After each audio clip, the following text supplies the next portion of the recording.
noite mais uma vez para todos. Muito feliz com a presença de vocês aqui. Essa webinar a gente estava já há um tempo, né, namorando, aí num fase de namoro com o Gustavo. A gente conheceu, a gente teve a feliz, né, é, é, a feliz parceria, né, com o Gustavo, que é da IHC, que é uma empresa, ele vai falar muito melhor para vocês de engenharia clínica. E a gente tem conversado bastante, trocado muita ideia. E um levantamento que nós fizemos de número de não conformidades, né, das auditorias realizadas pela auditorias externas realizadas pelo EPAD, o segundo maior item que tem não conformidades é gestão de equipamentos, né? O primeiro é sistema de gestão da qualidade e o segundo, com maior número de não conformidades, é a gestão de equipamentos. Então, a gente tem percebido, e até pelas dúvidas dos clientes e não clientes, né? Também que mandam para a gente, muito relacionado à gestão do equipamento, né? E a gente acha que a gestão do equipamento é só ir lá e fazer manutenção corretiva, né? Muitas vezes nem fazer manutenção preventiva. E a gente entende que é muito mais do que isso, né? É toda uma cadeia, né? Que começa desde a decisão de adquirir um equipamento, né? Até o descarte desse equipamento. E o Gustavo, ele é engenheiro clínico, né? Trabalha já na área, já tem toda uma formação que ele vai contar aí para vocês. E ele tem uma expertise não só né, nessa questão técnica, mas também com a ideia de gestão de indicadores, de resultados, o que a gente precisa, né, e o que a norma, não só porque a norma PAD exige, você ter esse olhar, né, para ver aí os resultados, os problemas que você tem, trabalhar esses equipamentos, trabalhar a prevenção, mas como também, isso é importante independente de eu ter ou não uma acreditação, né? Porque também isso envolve prejuízo, envolve custos, né, para a instituição, não só da quebra de um equipamento, como também ficar parado, a gente deixar de fazer exame, e são coisas que a gente percebe que podem ser prevenidas, né? Então, a gente está muito feliz aqui com a presença do Gustavo. Ele já falou em eventos nossos, já em 2 eventos, e teve muita aceitação, muitas perguntas. As pessoas têm muitas dúvidas ainda nessa área de gestão de equipamentos. Então, a gente trouxe ele para conversar aqui com a gente no webinar do PAT. Bom, não vou me alongar aqui. Gustavo, seja muito bem-vindo, obrigada. O Clóvis trabalha com ele, está aqui com a gente também. Obrigada, Clóvis, sempre aí pela presença de vocês, apoio.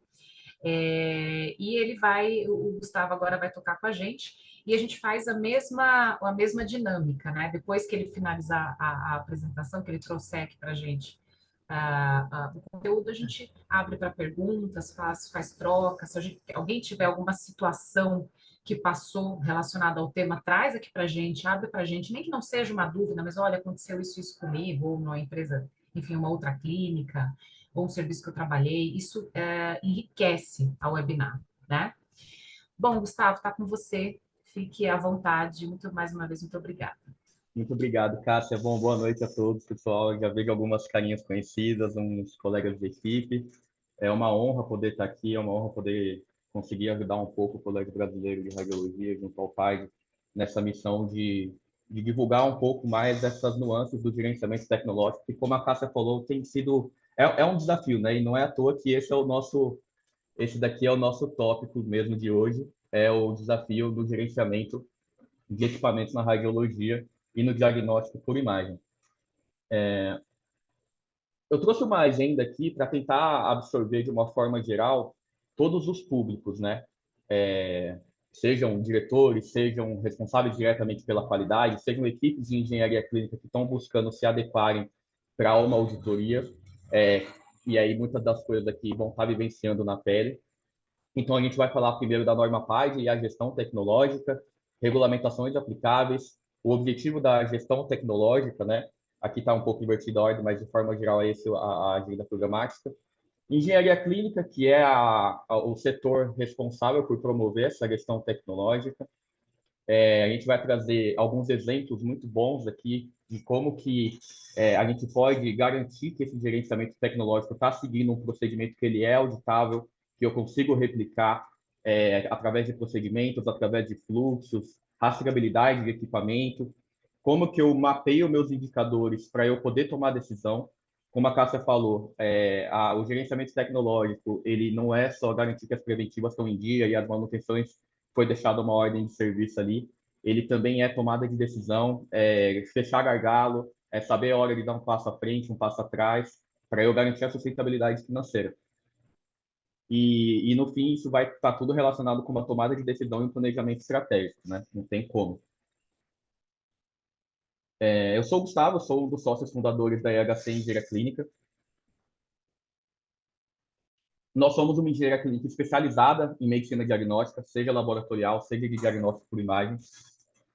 E ao longo desses anos todos, eu tenho percebido que tem uma grande diferença entre você fazer uma gestão hospitalar, que é muito complicado, são muitos centros cirúrgicos, são muitos leitos de UTI, tem um envolvimento tecnológico muito grande, e a diferença é as nuances e as especialidades de uma clínica de diagnóstico que exige um rigor ali de levantamento radiométrico também, que tem toda uma questão de física médica, que o investimento inicial, embora a infraestrutura seja menor, o investimento inicial também é muito grande.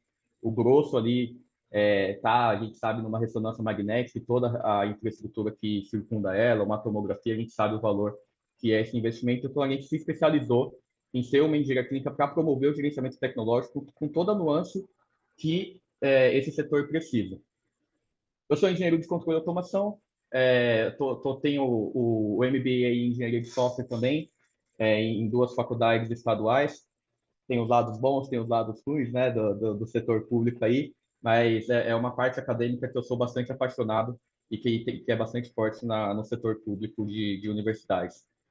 E eu também sou um auditor interno do PAG, então eu enfrento um pouco aí a luta de poder defender a implantação de um sistema de qualidade e todos os desafios e as equipes que precisam estar envolvidas nesse processo, né? Essa é uma breve apresentação. E aí a gente entra no tema. O que é a gestão tecnológica, né? De forma geral, a gestão tecnológica ela tem que ser um mecanismo que ele vai prover o alvo da estratégia de uma instituição através da tecnologia. Como que eu consigo executar uma meta, um planejamento organizacional fazendo uso de uma eficiência tecnológica? E aí, permeando todas as etapas desse gerenciamento tecnológico, né? Então, iniciando aqui com o planejamento estratégico, que a gente vai entrar nos detalhes aqui, quais são os requisitos da minha tecnologia que eu tenho que mapear, porque senão eu vou estar comprando a tecnologia de uma maneira equivocada e talvez fazendo um investimento que não me traga uma concorrência também efetiva frente ao mercado, que a gente sabe que está cada vez mais competitivo. E aí, definidos os requisitos, como que eu avalio o preço? É custo-benefício, não é? Quais são os outros parâmetros que tem que entrar aqui na avaliação? Depois disso tudo, como que eu instalo e eu integro essa tecnologia na minha rotina, para eu não ter um equipamento ocioso, para eu não ter um equipamento que às vezes eu tenho uma rotatividade, a equipe não está muito bem treinada, ou então eu estou esperando ainda fechar uma parceria, essa parceria não fechou. Então, como que eu instalo e integro de forma efetiva essa tecnologia e depois eu tenho que fazer a manutenção, e aí, entre aspas, sustentação também, porque não é só ir lá e fazer a manutenção em si, tem que estar o tempo todo defendendo o orçamento, tem que estar o tempo todo fazendo o planejamento financeiro. E se fosse para definir, com as minhas palavras aqui, eu definiria que a gestão tecnológica ela tem como objetivo assegurar que os equipamentos e os sistemas médicos, porque a gente também tem que falar de softwares e apoios em relação a isso, também entra, em alguns casos fica com a TI, em outros casos pode ficar com a engenharia clínica, mas vai ter uma grande interface, sistema de PAC, sistema de RIS, todo esse workflow do paciente. Então, sistemas médicos também que atendam às expectativas da instituição, acima de tudo. E através da otimização desses recursos que são destinados para o gerenciamento tecnológico, para as tecnologias, impactar positivamente na saúde dos pacientes. Porque não adianta eu ter a melhor tecnologia com a melhor eficiência se eu não estou agregando saúde, se eu não estou agregando diagnóstico no fim da ponta. E aí de uma forma segura e com certeza com qualidade, né? Que é o que a gente sempre fala, o planejamento de uma melhoria contínua. Mas aí beleza, Gustavo. Falou, parece bem simples. Tem ali a aquisição tecnológica, tem o planejamento estratégico, mas quais que são realmente os desafios para uma gestão tecnológica e uma unidade de diagnóstico? São alguns. tem alguns inputs aí, tem algumas tomadas de decisão que às vezes podem não ficar tão explícitos quando a gente avalia de uma maneira mais superficial e mais macro, né? Então, a minha ideia é tentar quebrar esse desafio em algumas etapas. E eu não vou aqui tentar trazer muitas coisas literárias ou conceitos muito complicados. A minha ideia nessa apresentação, ao longo de toda ela, vai ser trazer exemplos práticos, como que a gente pode fazer um paralelo de tudo isso daqui, do que eu e a minha equipe tem passado no dia a dia, para a gente poder replicar ao longo do Brasil. A minha missão dentro da empresa, da IHC, e eu acho que tem que ser a missão de cada um que trabalha na saúde, é conseguir levar um sistema de qualidade para todo mundo. E quando a gente pensa de uma maneira mais prática, isso fica mais acessível também. Então, esse aqui é aquele círculozinho que nós já tínhamos visto, né? Que ele sintetiza os principais pilares aí do gerenciamento tecnológico, mas a gente tem alguns inputs. No planejamento estratégico, é aquilo que vai estar no top. Vai estar relacionado com a diretoria, vai estar relacionado com o board societário, vão ser metas institucionais que vão ser envolvidas em todo esse processo, vai ser um posicionamento de mercado da minha instituição, como que está a minha concorrência, como que eu quero abranger quais especialidades dentro da minha clínica. Para isso, como que está a minha satisfação do cliente? Se eu tenho muitos equipamentos obsoletos, vai afetar diretamente a satisfação do meu cliente. Isso vai chegar na diretoria através do NPS e aí vai voltar como um planejamento estratégico para toda a equipe. Obviamente, o lucro, a gente precisa entender como que está o planejamento em relação ao retorno financeiro de todo investimento que a instituição faz. E aí, no final de contas, o input, ele tem que ser todas essas informações, meta, posicionamento de mercado, satisfação, retorno financeiro, ele tem que ser visando um valor para o meu cliente, visando um valor de saúde para os meus pacientes. Senão, eu estou indo no caminho errado. Então, esses são os inputs que a minha equipe de planejamento estratégico vai trazer. Eu não consigo passar para a próxima etapa do gerenciamento tecnológico se eu não tiver analisado as etapas anteriores. Então, é importante a gente tentar analisar isso como, eventualmente, o ciclo de vida mesmo de um equipamento médico, beleza? Então, passando para a etapa, vamos dizer, foi levantado, veio do planejamento estratégico a necessidade da compra de uma ressonância, de um ultrassom, qualquer um desses equipamentos de diagnóstico que a gente sabe que é fundamental. Vai ter que ser levantado os requisitos tecnológicos desses equipamentos. E quem que vai trazer esses pontos? Às vezes a gente pensa que os requisitos tecnológicos eles são ditados pelo que há de melhor no mercado ou pelo que há de mais fino. Vai estar muito relacionado com a especialidade que os meus médicos estão tentando almejar. Então, os requisitos médicos, ele é a ponta que vai ditar a necessidade inicial disso. Mas eu também tenho que olhar para outros pontos. Como que está a minha infraestrutura? Eventualmente, eu não tenho espaço para mais uma ressonância, eu não tenho espaço para mais uma tomografia. Eu teria que fazer um upgrade no equipamento que eu já tenho, fazer uma compra de um pool de bobinas adicionais para poder melhorar a abrangência dos meus exames. A gente tem que olhar também para os requisitos operacionais, como que a minha equipe, eu tenho equipe para poder operar esses equipamentos, minha equipe está treinada, eu tenho formação na minha cidade, a gente sabe que muitas vezes a gente está trabalhando em cidades no interior, em alguns centros mais afastados, e eu tenho que fazer um mapeamento efetivo de como que eu vou suprir os requisitos operacionais após esse equipamento estar instalado. Se vai ser prático ou não para o dia a dia, todos esses pontos afetam também a manutenabilidade dessa máquina. Então, tudo isso, se for levantado já no mapeamento de requisitos, vai trazer muito mais efetividade na hora da tomada de decisão, na hora da avaliação tecnológica, que aí é a hora que a gente vai levantar todas as propostas e a viabilidade dessas propostas também. Essa é uma concorrência. Eu não consegui trazer aqui como exemplo, porque os últimos exemplos que eu tinha dados sensíveis, mas aí eu colocar, levantei a concorrência, como que eu faço uma avaliação justa entre cada um dos diferentes players? A gente sabe que cada um vai estar tentando vender o seu peixe, mas como que eu planilho tudo isso para extrair depois um score de custo-benefício entre a GE, entre a Philips, entre a Siemens em uma concorrência, para eu ter certeza que eu tomei uma decisão voltada para um raciocínio lógico e deixando um pouco sentimental, que eventualmente afeta muito. Às vezes é um vendedor que está muito próximo, que tem um bom atendimento comercial, mas que a máquina dele pode não ser o melhor para o que foi levantado nos requisitos tecnológicos e para o que foi previsto no planejamento estratégico da minha instituição. Então, toda essa estratégia de levantamento de propósito e viabilidade é fundamental eu ter em mente.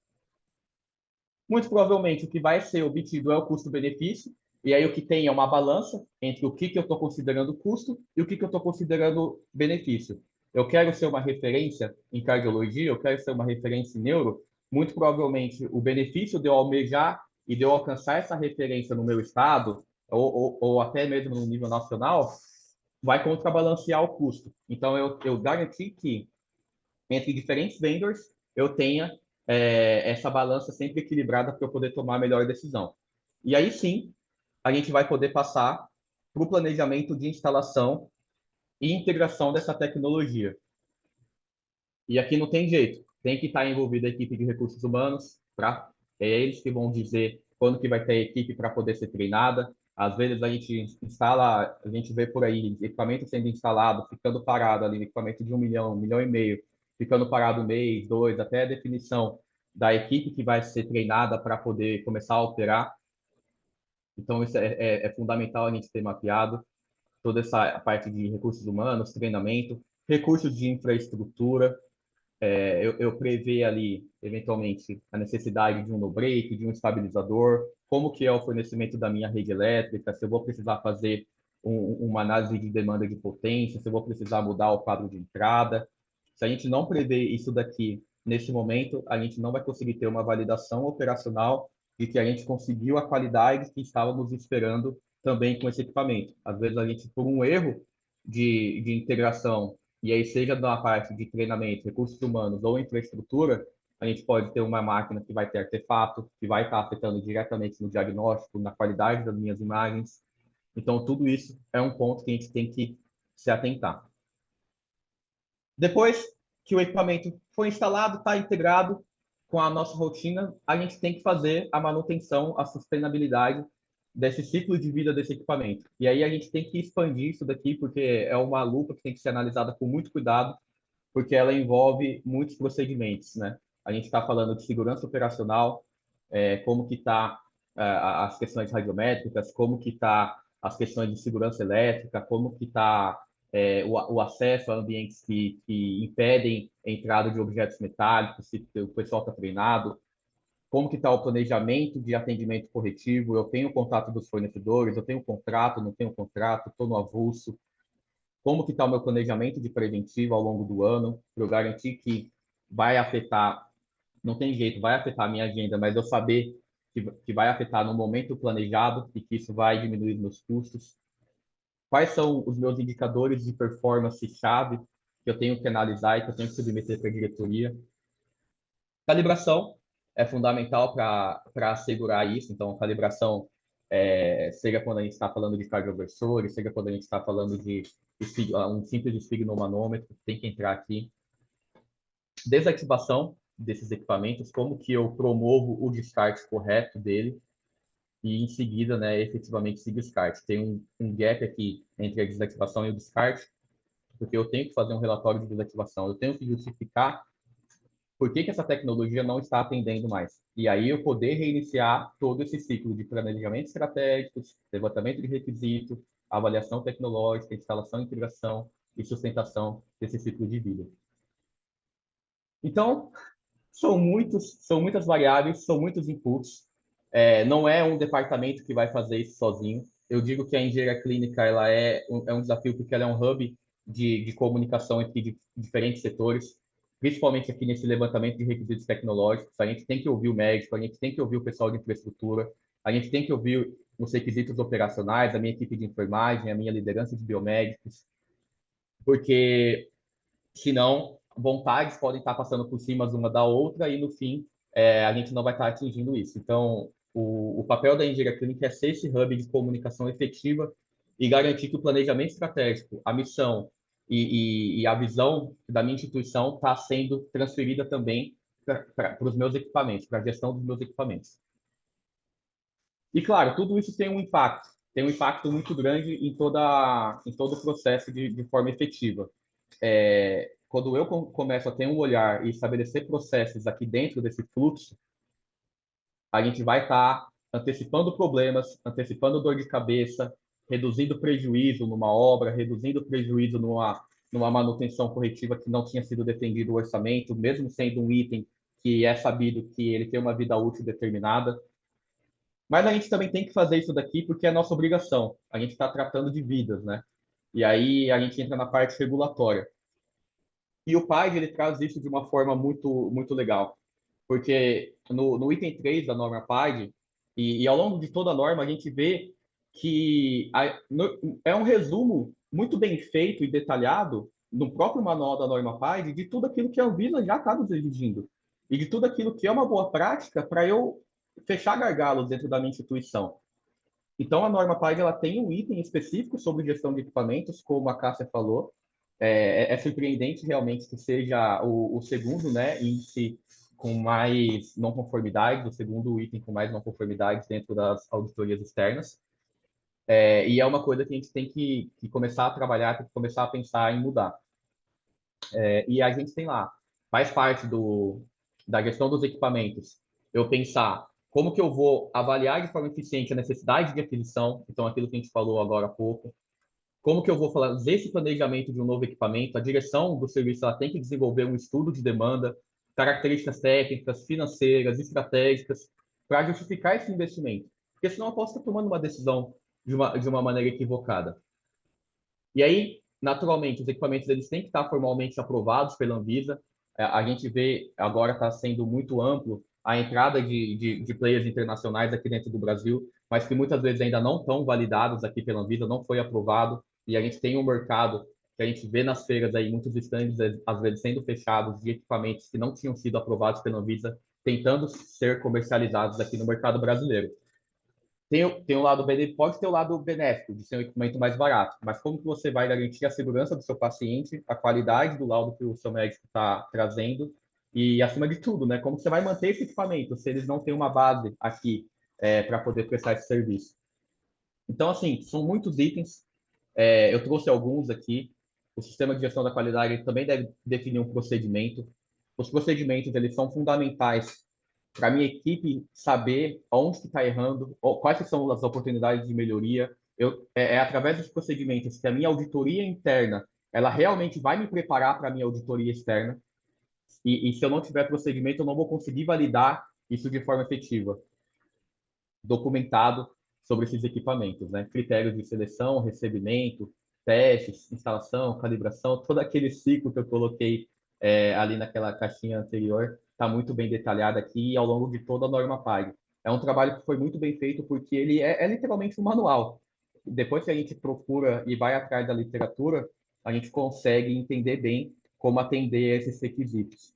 E aí, fazendo um curso de auditor interno, por exemplo, do PAG, isso melhora muito mais para você saber o que o auditor externo vai estar buscando ver. Então, são aqui os itens da norma PAG. Aqui ainda tem, quando a gente baixa o manual lá da norma PAG, ainda tem muitos itens de infraestrutura relacionado com a física médica. A engenharia clínica ela tem que ter uma boa noção do papel da física médica aqui também. Eu não trouxe isso porque eu não quero abordar um tema que é de uma outra especialidade, mas o engenheiro clínico ele tem que saber, o técnico de manutenção ele tem que saber que quando eu toco um tubo eu tenho que voltar e chamar a minha física médica para fazer o levantamento radiométrico da minha sala, como que está a fuga de cabeçotes, como que está toda essa qualidade em torno da minha segurança ocupacional. Então, eu não vou entrar nesses detalhes, mas é um item muito importante também que tem uma relação direta com a gestão tecnológica, que é a física médica e o levantamento de infraestrutura relacionada à proteção radiológica. Isso está na Anvisa. A RDC 02 ela passou por uma revisão e ela se tornou a RDC 509, que ela é uma RDC dedicada para gerenciamento de tecnologias em saúde. E está lá, no artigo 4º dela, que o estabelecimento de saúde ele deve definir e padronizar critérios para cada etapa do gerenciamento tecnológico. Então, eu vou voltar aqui. Então, imagine que a gente tem que, em cada etapa de todos esses interesses, de todos esses inputs, definir procedimentos e métricas para poder tomar uma decisão. E aí, ele deve possuir, para a execução das atividades de gerenciamento tecnológico, todas essas rotinas padronizadas e atualizadas de forma acessível para todo mundo que está ali envolvido. E aqui, de novo, se a gente for olhar dentro do portal do Ministério da Saúde, a gente vai ver a RDC 50 falando muito bem de infraestrutura, quais são os requisitos para poder instalar um equipamento. A gente vai ver a RDC 611 falando também muito bem sobre proteção radiológica, sobre qualidade final do exame realizado. Mas aqui é o grosso, porque a partir do momento que você instaura essa cultura de gerenciamento tecnológico, naturalmente todas essas outras normas vão começar a aparecer dentro da nossa equipe. E aí a gente tem um grande desafio, porque nós temos diversos setores, a gente tem recursos humanos, a gente tem diretoria, a gente tem enfermagem, a gente tem equipe médica, a gente tem equipe de manutenção predial. E como que eu vou garantir que dentro do meu gerenciamento tecnológico todas essas equipes estão sendo atendidas? E aí que entra a figura realmente do engenheiro clínico.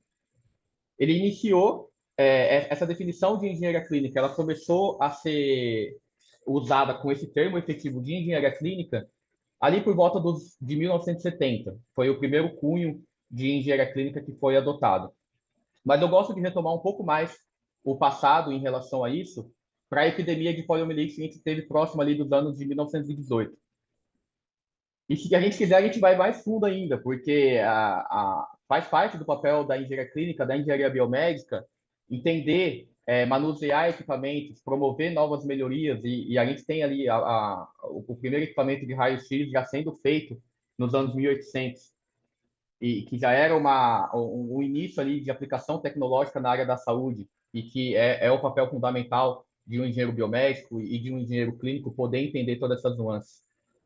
Então, a gente tinha um cenário muito perigoso durante a epidemia de poliomielite, porque a gente tinha literalmente pulmões de aço sustentando a vida de inúmeras pessoas que não conseguiam promover a pressão negativa ali para poder respirar de forma efetiva. Então, imagina, se um equipamento desse para ou ele não foi preparado o suficiente, são pessoas que provavelmente vão morrer asfixiadas. E o levantamento, o monitoramento os primeiros serviços de monitoramento de uma equipe literalmente dedicada para a sustentação de equipamentos médicos foi por volta dos anos 1919, durante a pandemia de poliomielite, que foi um posicionamento que o cirurgião, o general cirurgião dos Estados Unidos, do Exército dos Estados Unidos, falou que era importante ter uma política eficaz para estabelecer uma central dentro do departamento médico para poder promover a manutenção e enviar esses equipamentos para conserto.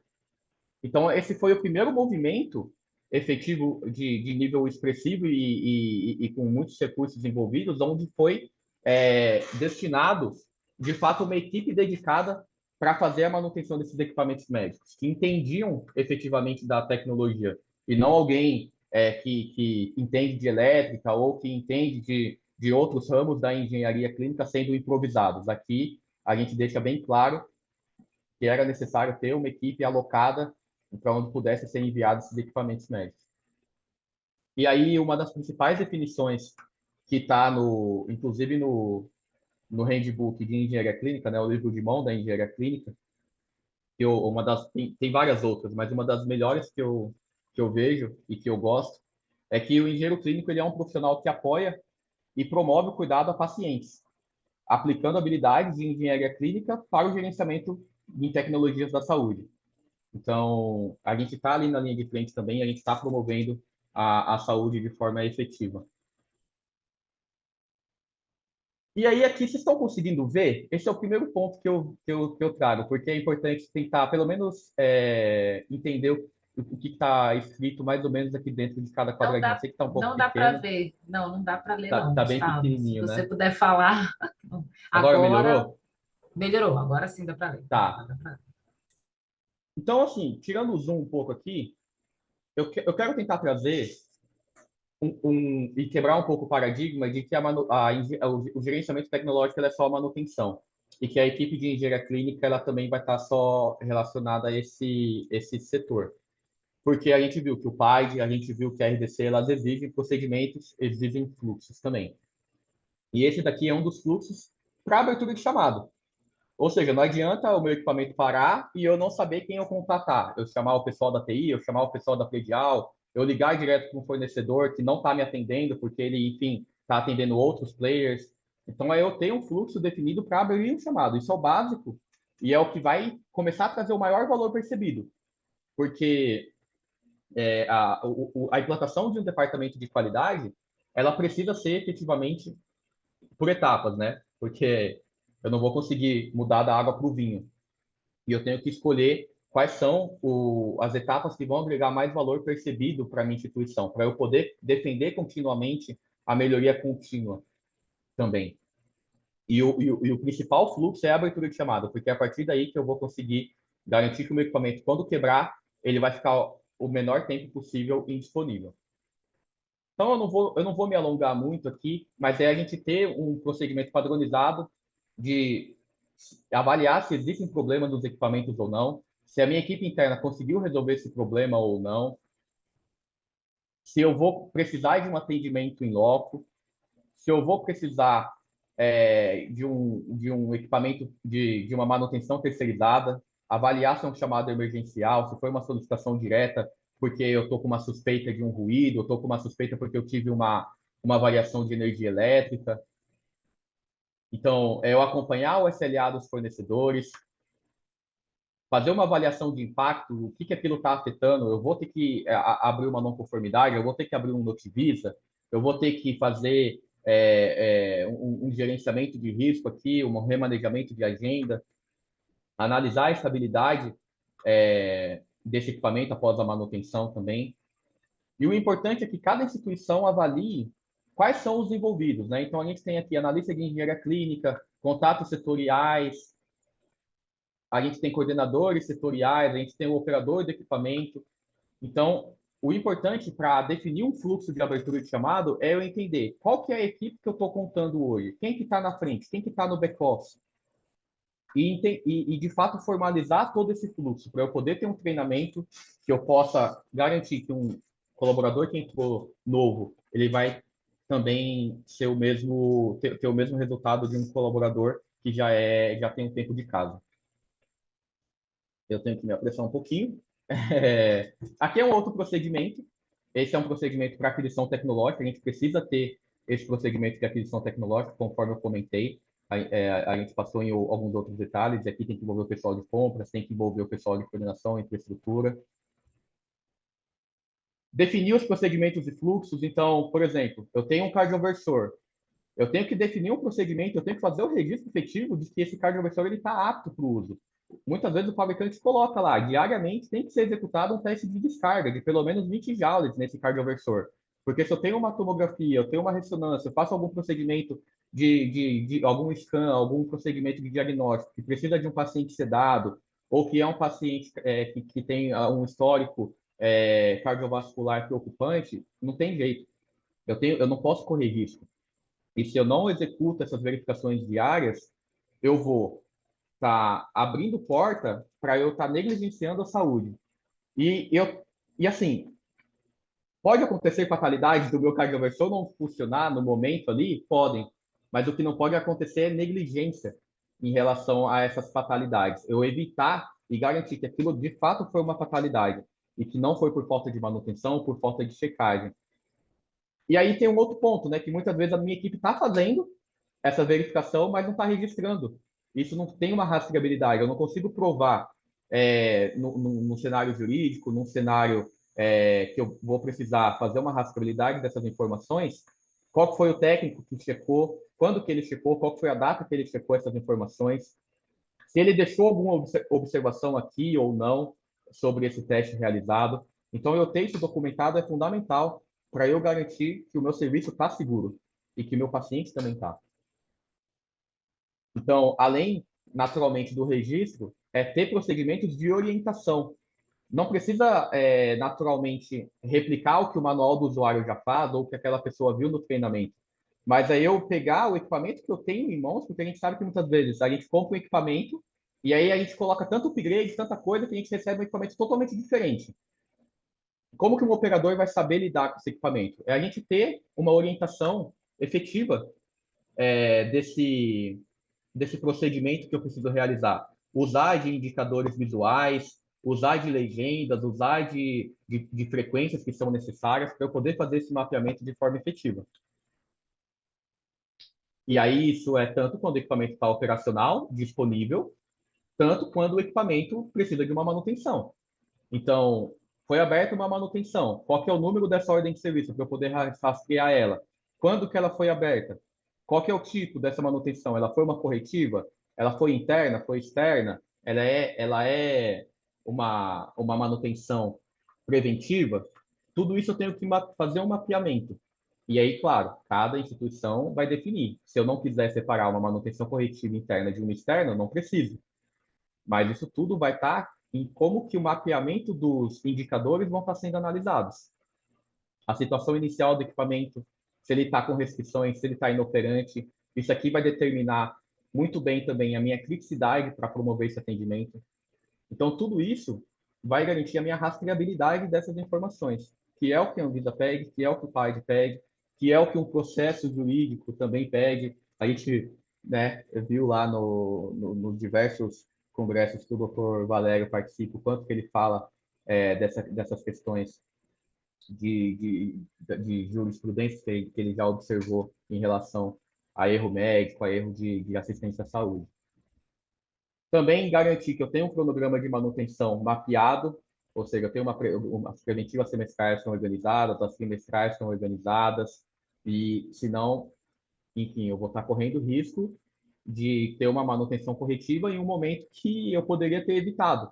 Eu poderia ter gasto menos com a manutenção preventiva, e eu vou estar gastando mais com peças, mais com mão de obra, além de também ter a agenda parada, e sabe Deus por quanto tempo. Eu vou abrir rapidamente aqui a nossa plataforma para eu poder mostrar um pouco na prática como que é esse gerenciamento tecnológico e análise de indicadores, né? Vocês continuam vendo minha tela, certo? Sim, já estamos vendo o sistema. Beleza. Essa é a nossa ferramenta de gestão tecnológica. Nós mesmos da EHC desenvolveu porque a gente entendeu que o setor de diagnóstico precisava de algo voltado para a realidade do diagnóstico. Então, eu separei aqui alguns exemplos bem básicos, né? Então, a gente tem lá o processo de abertura de chamado. Eu tenho que selecionar o meu equipamento, ele tem que estar identificado com o fabricante, com a tecnologia, o modelo, porque senão eu vou estar atendendo o equipamento, eu vou estar abrindo um chamado para o equipamento errado, isso vai atrasar a minha resolutividade. Eu tenho que registrar quem que é o técnico responsável por essa manutenção. Se eu posso fazer uma manutenção, mas se eu não souber quem foi o técnico responsável, eu também vou estar infringindo alguns preceitos da rastreabilidade. Qual que é o status do meu atendimento, se ele está aguardando peça, se não está. E aí, de novo, se eu tenho uma manutenção, aqui é um exemplo bem básico, tá, pessoal? Não se atenham muito aos detalhes aqui. Mas se eu tive uma manutenção corretiva no meu equipamento, eu tenho que saber quando que o técnico chegou, quando que ele foi embora e o que que ele fez. Vamos pegar o exemplo do cardioversor. Se o cardioversor ele para depois de uma manutenção corretiva, eu tenho que ter registrado se foi antes ou depois dessa manutenção corretiva. E se eu não tiver a data de início e fim, eu não vou saber isso. Então, mapear, né, naturalmente as causas, se foi uma falha operacional, se foi um estresse mecânico, se foi uma infraestrutura que estava com problema, ou se foi um defeito inesperado que a gente não conseguiu prever de forma alguma, se foi um software. Isso tudo são informações que o sistema vai poder estar alimentando para, no final das contas, eu extrair indicadores, né? Eu extrair indicadores aqui de tempo de resposta dos meus fornecedores, saber se eles estão cumprindo com o meu SLA. Às vezes eu tenho lá um SLA de 24 horas para atendimento presencial e 2 horas para atendimento remoto. E aí, não sei, eu vejo que a GE está demorando 40 horas no tempo mínimo para me atender, 41 horas e meia no tempo médio e 43 horas no tempo máximo. Isso já está infringindo o meu contrato. Eu tenho que trazer isso para o pessoal do jurídico, para o pessoal da direção, para renegociar. E aí aqui está um exemplo bem bem banal, né? Porque ninguém atenderia mais rápido um atendimento remoto do que um atendimento presencial, mas esses são exemplos.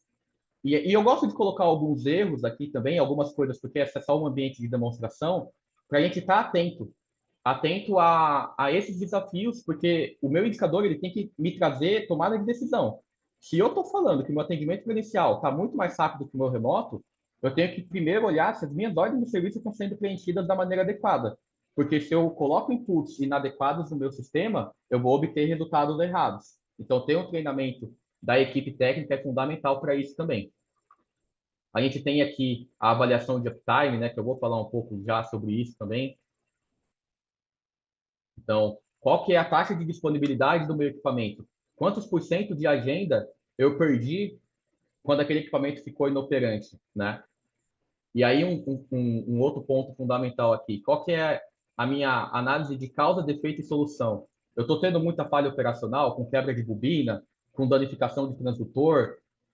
São esses relatórios de causa, defeito e solução que vão me trazer. Então, 100% dos problemas relacionados à falha operacional causaram mau funcionamento de acessório ou componentes, que está relacionado com bobina, que está relacionado com transdutor.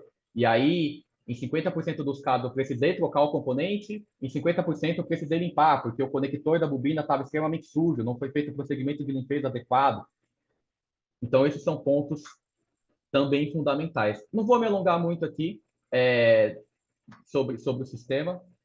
Parei de compartilhar, em vez de só fechar a tela, mas eu vou voltar. Não vou me alongar muito sobre efetivamente o sistema,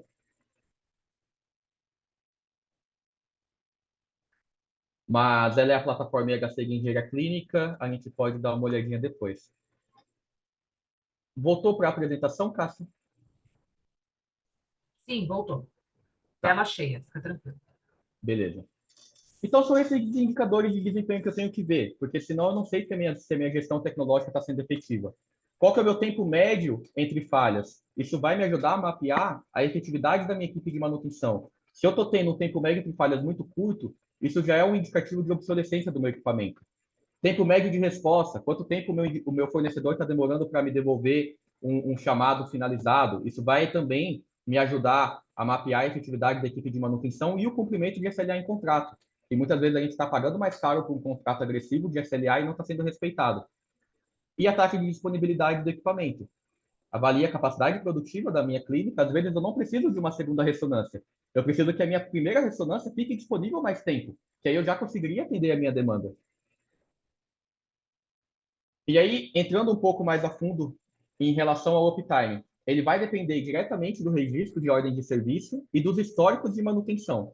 Porque sem isso, eu não vou mapear quando que esse equipamento ficou inoperante ou com restrições. Ele depende da agenda do equipamento, se ele trabalha de segunda a sexta, se ele trabalha de segunda a sábado, se ele é 24 horas de agenda, porque está dentro de uma unidade hospitalar ou não. E ele me traz, esse relatório de uptime, uma referência para contratos de manutenção também, né? Principalmente na área de diagnóstico.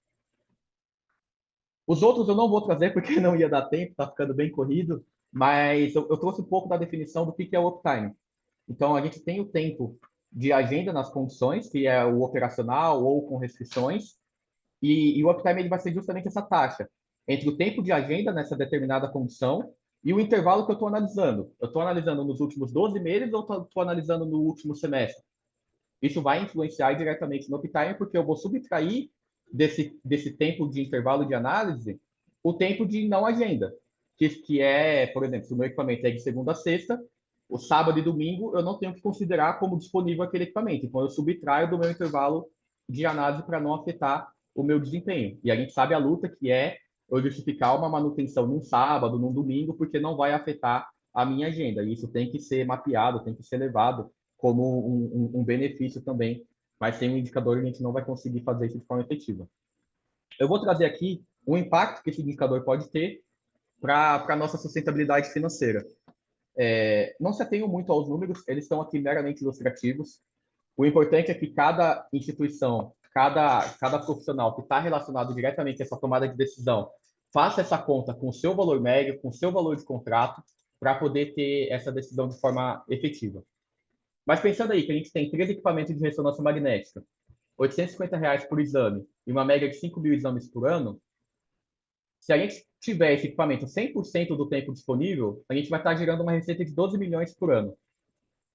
Se esse equipamento tiver um uptime de 90%, ele já está com uma receita suprimida aí de mais de 1 milhão. Esses três equipamentos vão estar deixando de gerar uma receita de mais de 1 milhão. Isso, no total, 10% de uptime, considerando que eu trabalho só em dias úteis ao longo do ano, já dá 26 dias de máquina parada. Quando a gente vê algumas empresas, a ineficiência da logística de peças, quando tem importação, isso passa muito fácil se a gente não ficar em cima. E aí a gente tem o uptime como, então, um mapeamento do meu desempenho de contrato. Então, se eu coloquei, por exemplo, isso aqui é um exemplo até que real de um contrato de manutenção que tem um uptime atrelado. E a meta desse contrato é 95% de uptime. Abaixo disso, eu vou ter desconto direto na mensalidade do meu contrato. Então, eu vou ter ali, vou ficar, pagar um mês, eu vou ter de contrato grátis se ficou abaixo disso. Um mês de contrato, comparado ao prejuízo que eu estou tendo aqui, não é muito significativo, mas ele é importante porque é o que vai nortear o fornecedor também. Então, pensando aí num contrato de manutenção com peças, full, de 29 mil para esses três equipamentos, em 5 anos, e a gente tem que fazer essa conta para 5 anos, porque eu tenho peças lá que duram, em média, 5 anos. Se eu não fizer a longo prazo, eu vou estar tomando uma decisão equivocada, eu vou estar sendo muito otimista, vai gerar um custo aí para a gente de 5 milhões em contrato de manutenção, tá? Então, vamos pegar esse número, ele é o fornecedor A. E aí, qual que é a questão? Você vai fazer uma concorrência. Você vai trazer fornecedores diferentes, principalmente agora que a gente está tendo uma regularização mais efetiva do mercado de manutenção e do mercado de equipamentos usados. Tem muito player sério também trabalhando com a manutenção de equipamentos de grande porte. Então, qual que é o valor mínimo que esse concorrente teria que trazer sem oferecer uma garantia de uptime, né? Porque esse outro player aqui ofereceu 95% de garantia, é o que ele assegura. Bom, a conta é bem básica. Eu estou disposto a perder 5% do meu uptime? Vamos dizer, se ele não me garantiu, será que 90% do meu uptime é uma métrica segura? Só isso daí já vai trazer uma diferença de receita de 17 mil para cada equipamento. Ou seja, o desconto que o meu fornecedor B teria que trazer a partir do momento que ele não me garante um uptime, e aí, claro, eu posso fazer a conta aqui com, vamos chutar que esse fornecedor, ele me trouxe aí boas, não vamos dizer chutar, né, mas vamos dizer que a gente tomou uma decisão baseada em uma métrica que ele trouxe de outros players que ele trabalha na mesma região. E esses outros players, no benchmark, falou que 94% ele garantia, 93%. Eu tenho que colocar essa conta aqui, porque é esse preço que eu vou estar pagando por não ter uma garantia de uptime.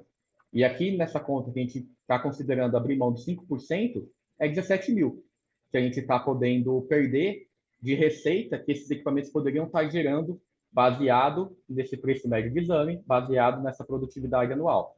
E aí, de novo, meramente ilustrativo esses valores. O importante é a gente entender qual que é a região de risco não mapeado que eu estou entrando. Então, nesse caso, que eu julguei que esse fornecedor conseguiria me atender no melhor cenário com 90% de uptime, se eu não conseguir um desconto de entre esses 17 mil por equipamento, eu vou estar em uma região de risco não administrado. Ou seja, pode ser que o valor que eu estou pagando ali para aquele player não está fechando a conta. Era melhor eu pagar um pouco mais caro em um player que me garante esse uptime do que eu perder a agenda de paciente, do que eu ter um prejuízo de imagem para a minha instituição. E claro, quanto mais eu diminuo essa região de risco não administrado, melhor eu posso correr esse risco. Então, eu posso tomar uma decisão mais assertiva, porque eu vou estar gerenciando esse risco. Não tem problema eu ir com um fornecedor B que está com um contrato mais barato e que não está me garantindo uptime. Mas eu tenho que entender qual que é o risco que isso vai estar atrelado. E se eu for escolher cair dentro dessa região de risco, eu garantir que pelo menos ele está sendo administrado. Pessoal, estourei o tempo, está bem no limite. Eu queria agradecer a participação de todo mundo. Eu vou estar aberto aqui para perguntas. Esses são os desafios gerais, é muito tema, é muita coisa, é um hub de comunicação. Se a gente não faz isso de uma forma gradual e a gente tenta implementar isso do dia para a noite, é muito custo envolvido, é um prejuízo financeiro que não vai conseguir voltar, porque todo mundo vai se perder no meio desse processo. Tem que ter um planejamento para implantar isso aos poucos, para eu conseguir justificar para a minha diretoria, para o meu board societário, que esse planejamento a longo prazo ele é efetivo, não só porque a Anvisa exige, mas porque todas as outras instituições de qualidade que vão nortear a minha competitividade no mercado também exigem. E como a engenharia clínica é um hub, eu trouxe uma frase muito inspiradora aqui, que é o que o Yuval Harari ele trouxe também no livro dele do Homo Sapiens, que a gente, como humanidade, só conseguiu controlar o mundo basicamente porque nós somos os únicos animais que podem cooperar de forma flexível e em grande número. Então a gente viu todos esses departamentos envolvidos aí, e se a gente não cooperar de forma efetiva, a gente não está exercendo o melhor, que é o diferencial que a gente tem como ser humano. Obrigado, pessoal. Excelente, Gustavo. Nossa, muito bom. Principalmente essa questão agora que você trouxe no final, dos custos, e esse cálculo que você já tinha, né, até comentado comigo. Bom, gente, vamos aproveitar agora para fazer. Estamos aí com um pico de 46 pessoas participando. Obrigada, viu, pela participação de vocês. Vamos aproveitar agora o Gustavo para tirar todas as dúvidas. Tem muita gente aqui te parabenizando, viu, Gustavo, pela apresentação. Obrigado, Gente, quem pessoal. quiser Valeu. abrir o microfone, fazer pergunta, esse é o momento, tá? Para a gente aproveitar aí a expertise do Gustavo para ajudar a gente. Olha só, o Carlos Henrique está perguntando, Gustavo, ele parabenizou sua apresentação. Você tem experiência com sensores de automação de inteligência artificial? A gente fez já alguns planejamentos para incluir isso em alguns clientes, incluir gerenciamento de sensoriamento para ressonância magnética, gerenciamento até daquela própria folha de temperatura e umidade, como que eu automatizo isso para não precisar sempre ter um colaborador ali registrando isso. Eu posso fazer isso de uma forma que ela seja rastreável se o meu sensor ele tiver calibrado. E por enquanto essa conta ela está difícil de fechar. São muitos estudos, né, que a gente tem feito aí para poder garantir tudo isso, mas os nossos clientes atuais, a gente está no momento de, primeiro, garantir que todo esse processo de qualidade veio para depois ter uma referência com essas tecnologias, porque não adianta a gente implantar aquela tecnologia sem uma sustentabilidade financeira. Então, a experiência direta que eu tive foi com alguns protótipos que a gente tentou desenvolver aqui também, e que a gente bateu na mesma frente, de que e é um problema que eu acho que todas as instituições de saúde estão tendo agora, que é recursos financeiros. Aonde que eu vou captar recurso financeiro para poder investir em automatização, em inteligência artificial, para eu comprar um software que vai trazer um pré-diagnóstico ali, que vai acelerar a minha rotina de aquisição de imagem. Tudo isso a gente tem que analisar com muito cuidado para a conta poder fechar. No momento, para automatização e sensoriamento, nas oportunidades que eu tive de avaliar, a conta não fechou sempre. E aí, em outros momentos, foi uma decisão de diretoria. Mas quando a gente tentou desenvolver isso daqui, não é um projeto que... A gente tem um pilar de tecnologia e inovação dentro da empresa.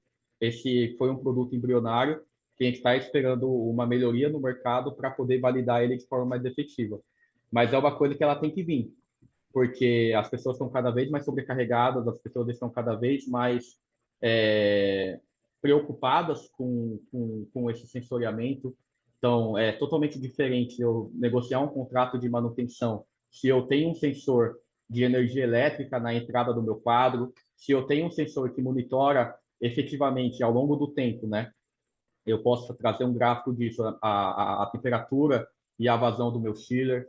Então, tem empresas muito boas já fazendo isso e conseguindo encontrar esse ponto de sucesso, mas é um desafio que eu acho que o mercado como um todo tem que trazer um olhar para poder responder. Muito bom. Ó, Gustavo, tem uma outra pergunta aqui do Leonardo.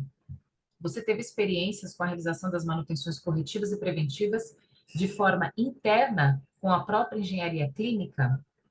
Sim, sim, a engenharia clínica ela exerce um papel fundamental nisso.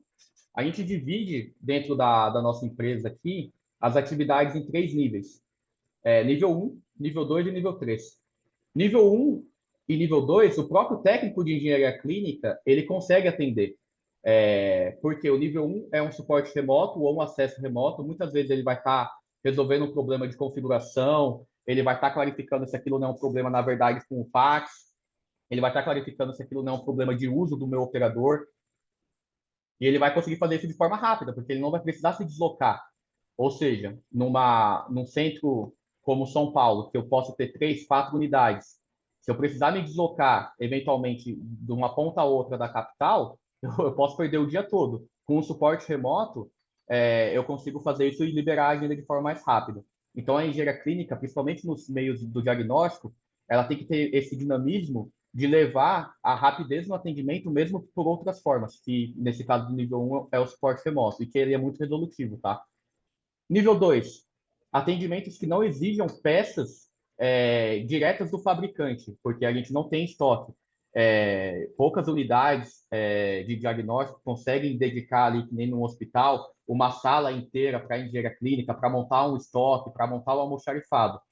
Em alguns casos a gente consegue, eu tenho clientes que a gente consegue ter isso.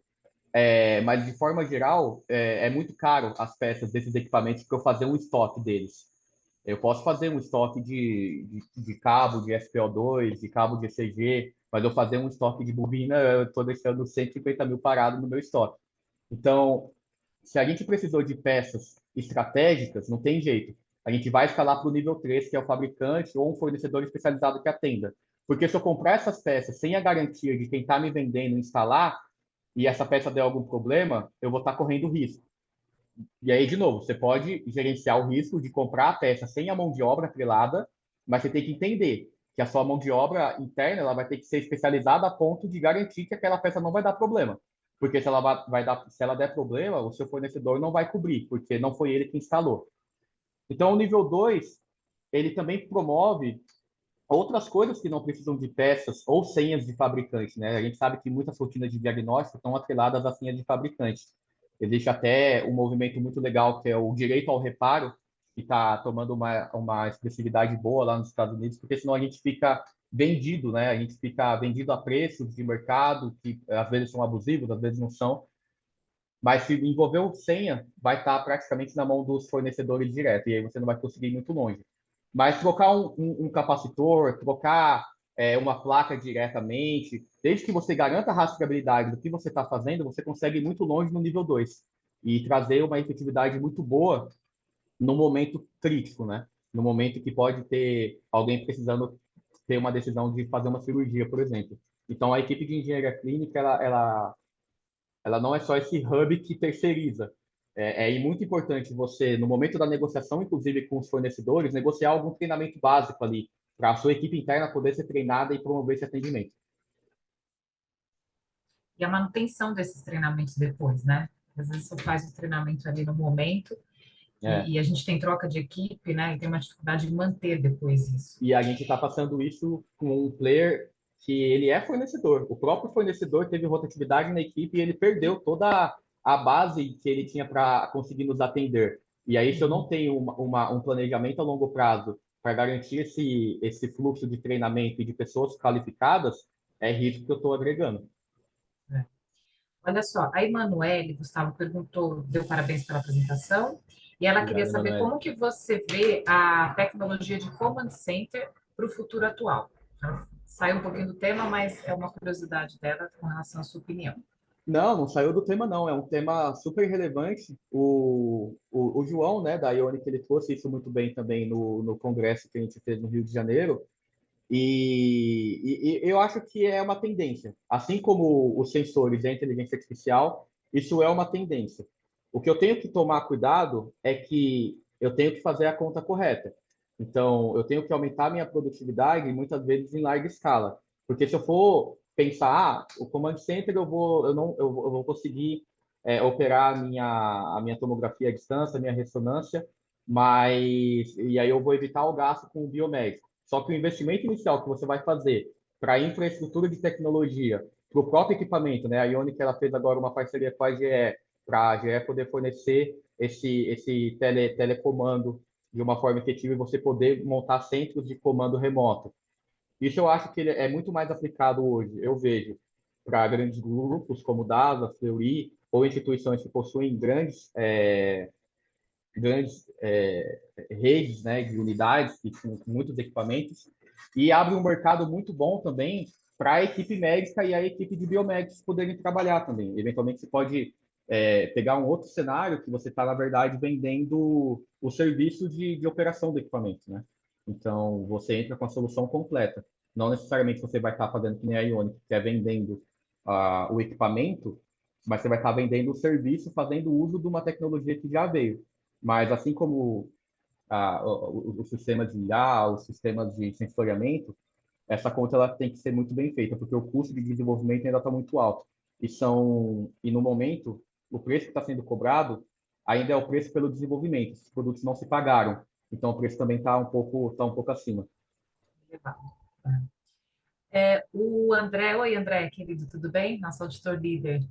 Ele perguntou como conscientizar o profissional que adquire equipamentos em feiras, congressos, sem estudos técnicos mais consistentes, sem estudos técnicos mais consistentes, e avaliando a viabilidade.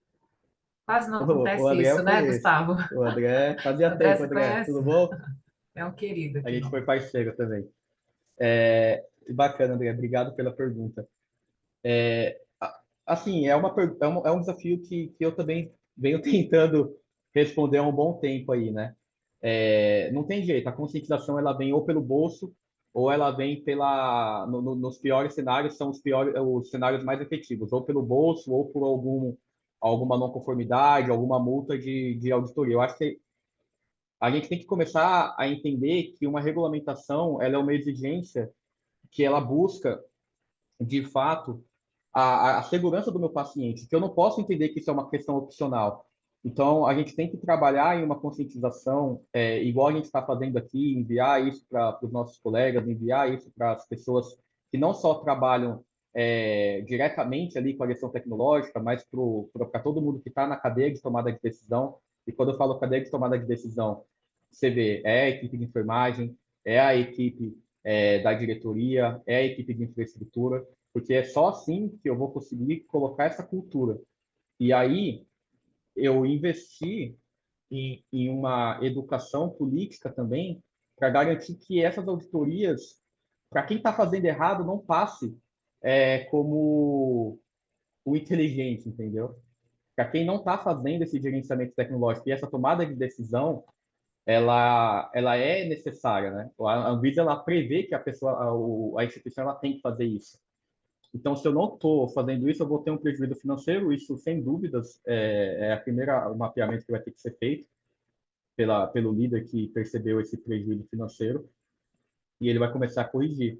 Mas a gente tem que ter um trabalho de auditoria, principalmente da vigilância sanitária e da Anvisa de forma mais efetiva para poder cobrar quem não está seguindo o que é o básico. Excelente. Gustavo, tem mais uma última pergunta aqui do Antenor Vinícius. O troubleshooting, onde o usuário tem como agir antes mesmo de acionar a engenharia clínica, onde não há necessidade de um equipamento parado por causa de um disjuntor caído. O treinamento provindo da equipe de suporte interno é mais efetivo por entender o universo onde a tecnologia foi implantada, correto? Corretíssimo, Vinícius, corretíssimo. A gente só tem que tomar cuidado para saber se as pessoas que estão envolvidas nesses processos, elas realmente conhecem as nuances ali de um quadro elétrico, de um disjuntor, e para garantir que ela vai estar fazendo aquilo com um procedimento muito bem mapeado. Então, por exemplo, eu tenho unidade de distribuição de energia no PEC-CT que ela me alarma na minha tela quando aquela unidade ela fica off. Então, o meu equipamento ele vai continuar com a tela ligada, ele vai continuar com outros módulos operando, mas ele não vai conseguir fazer o exame porque o fornecimento de energia para o meu scanner não vai estar funcionando. E se já foi mapeado que quando esses problemas acontecem, pode estar relacionado com o quadro, você fazer um mapeamento de troubleshooting no treinamento com a equipe operacional pode antecipar essas necessidades. E aí o operador, simplesmente religando o disjuntor, ele consegue resolver isso. Às vezes teve uma variação elétrica de madrugada, que o disjuntor desligou e a companhia já veio, já fez essa manutenção, já estabilizou a rede elétrica e vale a pena você tentar religar. Se você tentar religar e o disjuntor desarmar, não vai ter jeito. O operador ele vai ter que entender que isso é uma medida de segurança. Então, envolvendo toda essa equipe nesse treinamento, dá sim para otimizar muito a gestão e às vezes nem precisar de um atendimento técnico nível um. O operador ele nem precisa abrir chamado porque ele já sabe como lidar nessas situações. A gente só tem que tomar cuidado para não ir além e entrar em ambientes que você não detém o conhecimento, né? E começar a correr risco de querer mexer no quadro elétrico sem a devida necessidade. Muito bom. Gustavo, assim, acaba todo mundo também elogiando, né? Você, mas eu tenho, aproveitar e fazer também uma pergunta, muito alinhado aí ao que as dificuldades que os clientes do PAD têm, que é em relação ao critério 435, que é um critério core, que é onde a gente mais observa dificuldades em realização dos testes de segurança dos equipamentos, quando você implanta um novo equipamento ou faz alguma modificação desse equipamento, né? E junto com isso, assim, dificuldades para realizar esses testes, registrar, fazer o registro desses testes, né? E validação e aprovação, né, do pós o teste dos protocolos, das imagens, né, por um diretor técnico responsável antes de liberar para começar as rotinas, né, dos exames. Queria que você me contasse, assim, com relação à realização desses testes, você tem visto, de fato, essa dificuldade aí na prática? A gente vê essa dificuldade, Cássia, quando a gente começa a implantar o departamento, que a gente vê que não tem esse histórico. A gente, dentro do nosso pacote de serviço, a gente faz um mapeamento de toda uma virtualização desses arquivos. E a gente tem lá dentro uma pasta chamada gerenciamento tecnológico, e ela provém o que antecedeu toda a instalação do equipamento e todo o pós-vida daquele equipamento, como ele foi descartado. Então, a gente não coloca ali o ciclo de operação dele, a gente coloca o antes e o depois dele. E a gente vê esse desafio, sim, da gente não conseguir ver se foi feito site planning do equipamento, se o fornecedor mandou o laudo de conformidade, de testes, principalmente relacionado aí por exemplo, cardioversor é um ponto crítico, que ele tem que vir com esse laudo de testes e de certificado de calibração também, já junto com ele, quando ele é entregue. Às vezes o pessoal não manda na caixa, você tem que mandar e-mail para pedir. E muitas vezes, quando não tem essa cultura de engenharia clínica, isso fica.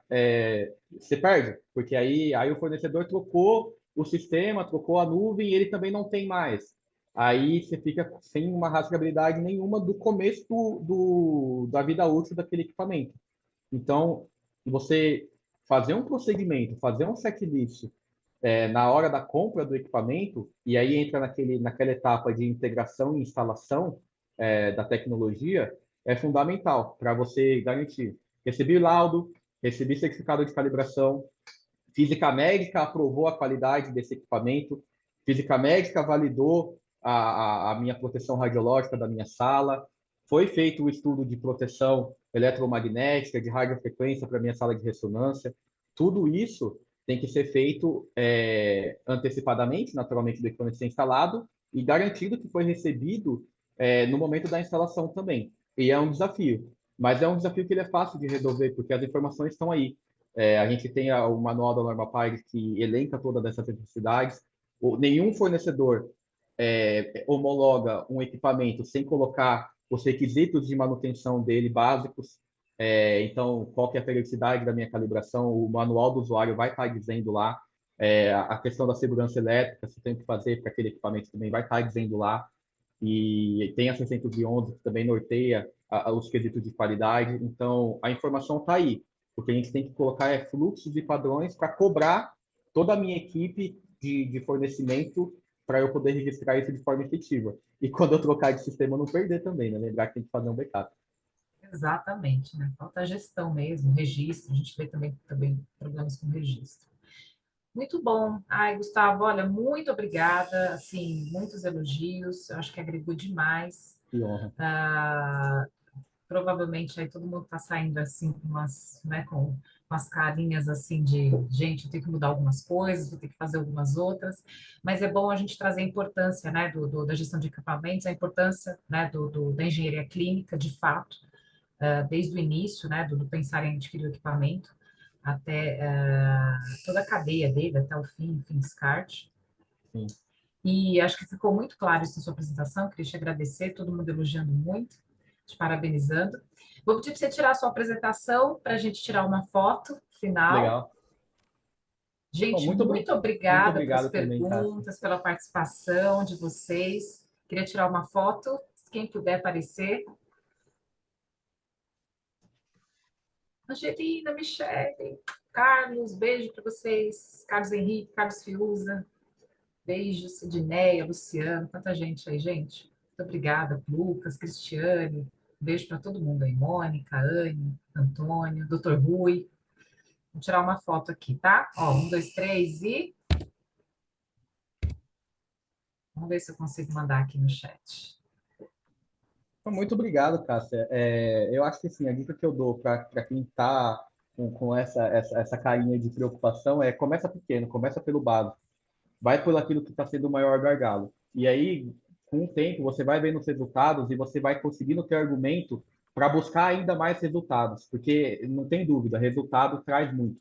E só que se a gente quiser fazer isso tudo de uma vez, não só a gente vai ficar doido, como a gente também não vai conseguir gerenciar os recursos da maneira adequada. Então, Acho que esse é o obrigado pela segredo, participação de todo começar, mundo começar também, foi uma pequeno, honra. né? É o segredo, começar pequeno, mas não deixar de fazer, jamais, né? Não Com deixar certeza. de iniciar. Muito bem, gente, muito obrigada. Vou tirar mais uma que eu tirei de uma parte, agora vou tirar da outra, tá? Tem duas partes, estamos aí com 34 pessoas na sala. Vou tirar mais um print aqui, 1, 2, 3 e... Alô, Luciano, Lucimara, Irene, Felipe, quanta gente aqui, gente. Vanessa, um beijo para vocês todos, viu? Janaína, Karen, Roberto, Andressa, Adriana, Denilma, Muitas carinhas novas, Leandro. espero começar a conhecê-los também no futuro breve. Exato, Começar a exato. criar familiaridade. Pois é. Gente, muito obrigada pela participação de vocês, muito obrigada por estarem aqui, dedicando o tempo de vocês aí para aprender um pouquinho mais. Estamos à disposição. O Gustavo, né, se vocês tiverem alguma outra dúvida, pode mandar para o qualidade@cbr.org.br. A gente manda para o Gustavo também, ele ajuda a gente aí com as nossas dúvidas, tá bom? E agradecer mais uma vez. Essa webinar vai estar disponível daqui a alguns dias, que a gente vai editar e vai disponibilizar ela lá na nova plataforma de ensino do Colégio Brasileiro de Radiologia, tá bom? Obrigada, Obrigado, gente. pessoal. Boa Tchau, noite. tchau. Foi Boa uma noite, honra. Gustavo. Um Valeu, galera. abraço. Obrigado. Boa noite. Tchau, tchau.